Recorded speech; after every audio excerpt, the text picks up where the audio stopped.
नमस्कार, welcome to Hindi news channel. मैं कृष्णानंद पाठक। आइए देखते हैं देश दुनिया की छोटी बड़ी टॉप खबरों को।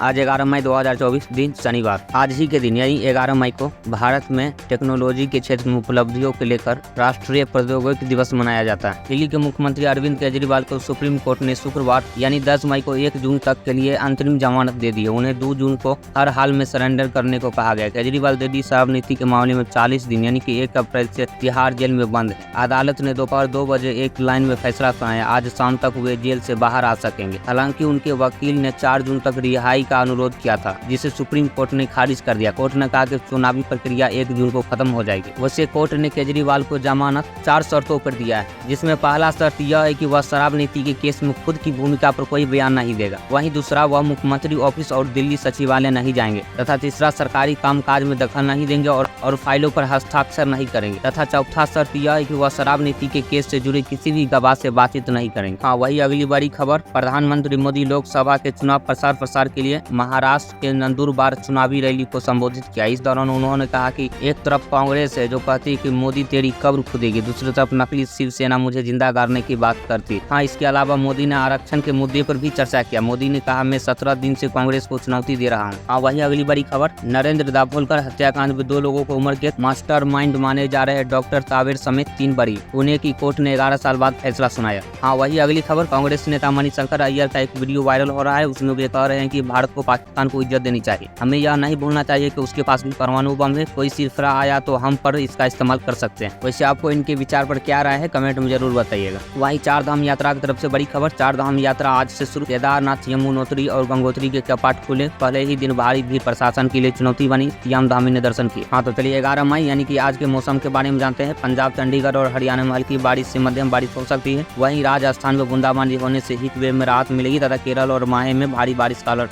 हाँ, वही अगली बड़ी खबर। कांग्रेस नेता राहुल गांधी और अखिलेश यादव ने शुक्रवार को कन्नौज और फिर कानपुर में संयुक्त रैली की। कन्नौज में राहुल ने कहा कि नरेंद्र मोदी डर गए हैं। वे इसी डर के मारे अपने मित्रों से कह रहे हैं कि अडानी अंबानी मुझे बचाओ। इंडी गठबंधन ने घेर लिया है, मैं हारने वाला हूँ। राहुल गांधी ने दावा किया है कि 2024 में मोदी पीएम नहीं बनेंगे। वहीं अखिलेश यादव ने कहा है कि यदि चुनाव जीते तो अग्निवीर को बंद कर देंगे। हाँ, वही अगली। भोपाल में कारोबारी के घर से 32 लाख रुपए नकद मिले। हवाला कारोबार से जुड़े होने की आशंका। बोला कट्टे फटे नोट बदलने का काम करता। वहीं इटली से बड़ी खबर। इटली में जीप लाइन से 60 फीट नीचे गिरी एक महिला। पुलिस ने आशंका जताया घबराहट से हाथ छूट गया होगा। जीप लाइन के मालिक को बोला ऐसा पहली बार हुआ है। हाँ, वही अगली बड़ी खबर। मालदीव ने भारत के सभी सैनिकों को निकाल दिया है। ये सभी भारत लौट चुके हैं। गुरुवार को विदेश मंत्रालय ने इसकी जानकारी दी। विदेश मंत्रालय के प्रवक्ता रणधीर जायसवाल ने कहा, मालदीव से हमारे सभी सैनिक देश वापस आ गए। इस मुद्दे पर काफी समय से मालदीव से बात कर रहे थे। हाँ, वहीं अमेरिका बोला भारत को ठीक करना हमारी जिम्मेदारी नहीं। लोकसभा चुनाव में दखलंदाजी का आरोप पर दी सफाई। कहा, हम रुकावट नहीं डाल रहे हैं। हाँ, वही अगली बड़ी खबर है। ईरान से। ईरान ने 13 अप्रैल को जब्त किए जहाज MSC एरिज पर सवार 5 भारतीयों को रिहा कर दिया।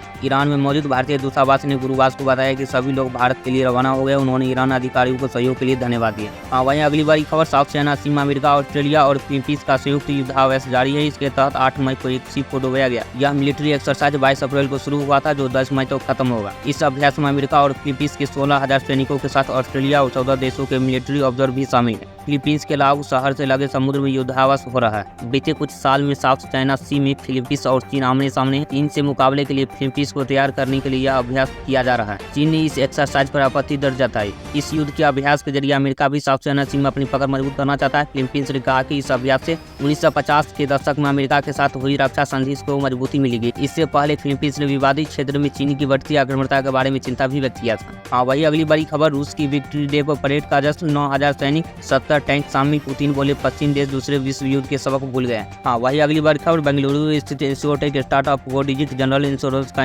इनिशियल पब्लिक ऑफर यानी कि IPO पब्लिक सब्सक्रिप्शन के लिए 15 मई को ओपन होगा। रिटेल निवेशक इस IPO के लिए 17 मई तक बोली लगा सकेंगे। हाँ, वही शेयर मार्केट की तरफ से सेंसेक्स 260 अंक की तेजी के साथ 72,664 पर बंद। वही निफ्टी में 97 अंक की बढ़त रही। निफ्टी मेटल में सबसे ज्यादा 1.54% की तेजी रही। हाँ, वही म्यूचुअल फंड की तरफ से बड़ी खबर। अप्रैल 2024 mutual fund systematic investment plan यानी कि SIP के जरिए मंथली निवेश का आंकड़ा 20,000 करोड़ के पार निकल गया है। Association of mutual funds in India की ओर से जारी किए गए आंकड़े के मुताबिक अप्रैल महीने SIP के जरिए म्यूचुअल फंड्स में 20,371.47 करोड़ निवेश किए गए। वहीं पिछले साल इसी महीने में SIP के जरिए 13,728 करोड़ इन्वेस्ट किए गए थे, जो सालाना आधार पर 48.39% ज्यादा है। वहीं इससे पहले मार्च महीने में यह आंकड़ा 19,270.96 करोड़ था, जो मंथली बेसिस पर 5.71% बढ़ा है। सितंबर 2022 में म्यूचुअल फंड पूर्व निवेश में SIP का कंट्रीब्यूशन 10,000 करोड़ था, जो करीब 1.5 साल में दोगुना हो गया। हाँ भाई, एक और बड़ी खबर, एयर इंडिया एक्सप्रेस के नाविक क्रू ने हड़ताल वापस ली।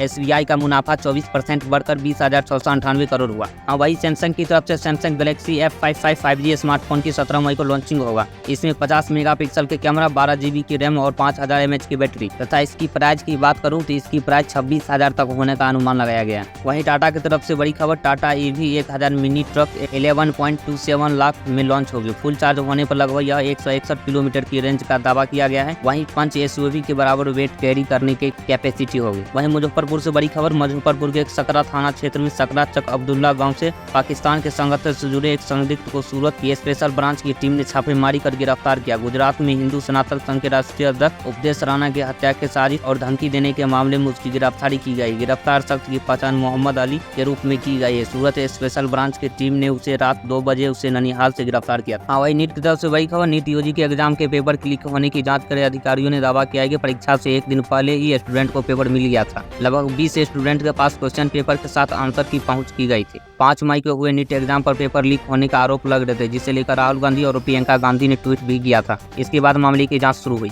हाँ वही, आज आप सभी कॉम्पिटिटरों के लिए करंट अफेयर्स का क्वेश्चन, भारतीय नौसेना के चीफ ऑफ पर्सनल का पदभार किसने संभाला तथा रूस के नए प्रधानमंत्री कौन बना, इन दोनों का उत्तर आपको कमेंट में देना है। जिसका उत्तर सही होगा उसको हम लाइक कर देंगे ताकि आप सभी को सही उत्तर का पता चल सके। तो आज के लिए इतना ही। इसी प्रकार के देश विदेश और सरकारी योजनाओं से जुड़े खबर पाने के लिए हिंदी न्यूज चैनल को सब्सक्राइब और एक प्यारा सा लाइक कर दें। जय हिंद, जय भारत, वंदे मातरम।